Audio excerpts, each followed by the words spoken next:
Our musical guest on the program today is Portland musician Zach Jones. He shared the stage with artists such as Maroon 5, Butch Walker, INXS, and John Fogerty, and has been a part of Portland rock groups such as Rocktopus and As Fast As. In 2010, he released his solo debut, Fading Flowers. In 2011, he released his new album, Broken Record. So it gives me great pleasure to welcome to the program, Mr. Zach Jones. Thanks for having me.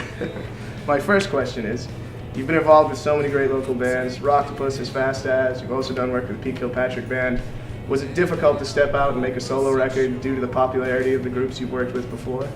Definitely. I mean, it was both kind of a ramp to confidence, yet at the same time, sort of, what if people liked the past projects and hate what I'm doing now, sort of thing. So it was a ramp to confidence, thinking that yes, there are people out there that are going to be interested in hearing what I have to do, but at the same time, it was like, okay, what if they hate it after they hear it? So, and it's also just tough, not being in a band anymore too. It's not having the camaraderie and the help along the way, and just having a second opinion. Even in the studio when you work on something, you have a good idea, being able to turn to somebody and be like, yeah, thumbs up, that's great. I miss that.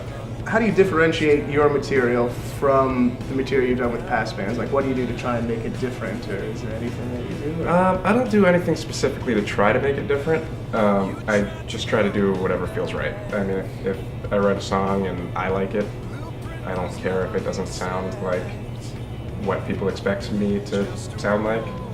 If it's a good song, I'm going to go for it. And and just try to, when recording the song or arranging the song, just try to give it what it needs, even if it's out of character for what people think it should be. Just try to make it work. So Broken Record is due on March 22nd, and this is, well, if you count your Once Said album from 11 years ago, this is your third solo album. It is my third. I'd still refer to it as my second because, Once Said, I'm incredibly proud of Once Said. I was just out of high school when I wrote and recorded that record. So I feel like that was part of the learning experience and not necessarily like an official release. And it's actually difficult for me to listen to now just because, I've grown so much as a writer and a player and stuff. To go back and hear what I was doing as a kid kind of experimenting is a little uncomfortable. But I am proud of it, and I am putting it out there for people to hear it still. So, yes, Broken Record is the third record, but I still call it the second. Fading Flowers has an incredibly diverse sound in it. There are things that are rockers, like Usually Out. There are really hooky pop songs, like Until I Hear From You. And given how diverse the sound is on Fading Flowers, how do you approach writing a song? Do you go for a specific mood or sound, or do you just, I don't know? Well, when writing Fading Flowers, I just had a lot on my mind, and I had moved to California, so I was kind of out of my comfort zone, and just experiencing different things that I hadn't, I'd been out and about before, but it's always been with the band, I'd always been with a group of friends that were always there, and so that was the first time that I was kind of out in the world alone, I guess, and so yeah, I had a lot of things on my mind, and I was just like, I'm feeling this way, I'm gonna write a song about that. And sometimes even a hook would pop into my head when I was walking down the street, and so I'd try to remember it, and I'd get home, and I'd work on those songs, and so a lot of times it was just because I already had the specific mood in mind that went along with, what I was trying to say in the song, that kind of helps determine how the song came out. The new record is a little bit different, only because I didn't have that advanced knowledge of what I was going to write about. I specifically tried to sit down with a blank slate and just see what came out. So the songs kind of took on a life of their own, and that was actually an interesting approach that I look forward to doing more of next time around. There's a little bit more production going on Broken Record because Fading Flowers had been recorded in San Francisco, and I was paying for studio time when I could afford to use the studio. So it was really, we did all the basic tracking in one day. Andrew Hodgkins and Stu Mahan played drums and bass. We did all the basic tracking in one day, and then I went and did overdubs just whenever I could afford to go into the studio. So even though it was spread out over months, the whole record was done in, I think, 4.5, 5 days total. This new record I recorded in Rollinsford, New Hampshire with my friend John Nolan. He's got a studio called Milltown Recording. And so we did 2 days basic tracking with John.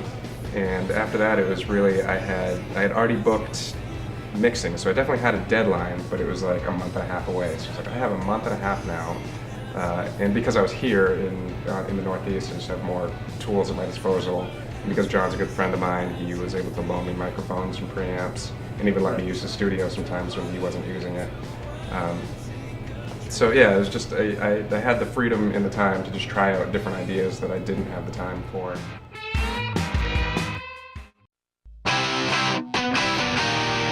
With his Fast As, you released Open Letter to the Damned while you guys were signed on to Octone Records.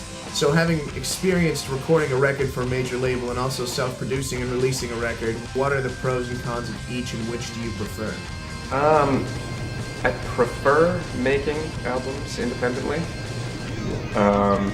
but making a record on a major label record deal means there's a lot more money. I mean, unfortunately, we weren't in control of that money. You know, the record labels in control of it. So even though they were throwing heaps and heaps of money at the project, it was like, oh, that's, you know, what if we put the money here instead of there? And, you know, they flew us out to LA and, you know, put us up at this furnished apartment. And, you know, we had Matt Wallace, who's, you know, he produced the Maroon 5 Songs About Jane records, you know, so we had, they brought in a couple big, you know, Hollywood mix engineers to do some different things, and actually Howard Benson was another big producer and do some co-production work on it. I don't know, yeah, and just having other people shape our sound, and there was a couple songs that we recorded like 3 or 4 times, you know, where they were like, nope, you missed it on this one, you know, try less keyboards and more guitar. The people that were spending the money were not only telling us how to shape our sound, but also telling the producer how he should shape our sound. You know, so it's like nobody really had the creative freedom. The label had the final say with everything, and it was an incredibly long process too. We started recording that record in, I think, late 2003, and it didn't come out until 2006, I think. So I mean, it's like Broken Record. I started recording in September, it's, you know, and it was done 2 months ago. You know, completely done 2 months ago, and it was a lot cheaper. 'Cause all we were is nothing. So now it's time for some viewer questions. All right. So the first one, Ethan from Buckfield asks, can you tell us about the outfit you wore in York High School's production of Grease during the musical number Beauty School Dropout? Well, I think people should know that Ethan is... Ethan and I went to high school together, so this is kind of a cheat question. This is not something I would normally talk about. Yes, I played the teen angel in a high school production of Grease. I had to sing Beauty School Dropout, and I had a white leisure suit that I think just came out of some parent's closet. You know, they were like, yeah, I have this leisure suit, and then they sewed sparkly things on the lapels and covered me in glitter, and yeah, that was it. I was the teen angel. They, you know, had a stairway like off the side of the stage, so I came down the stairs like onto the stage and sang Beauty School Dropout. All right, well, ladies and gentlemen, Zach Jones' new album, Broken Record, comes out March 22nd. Thank you very much, Zach. Thank you. Nights are getting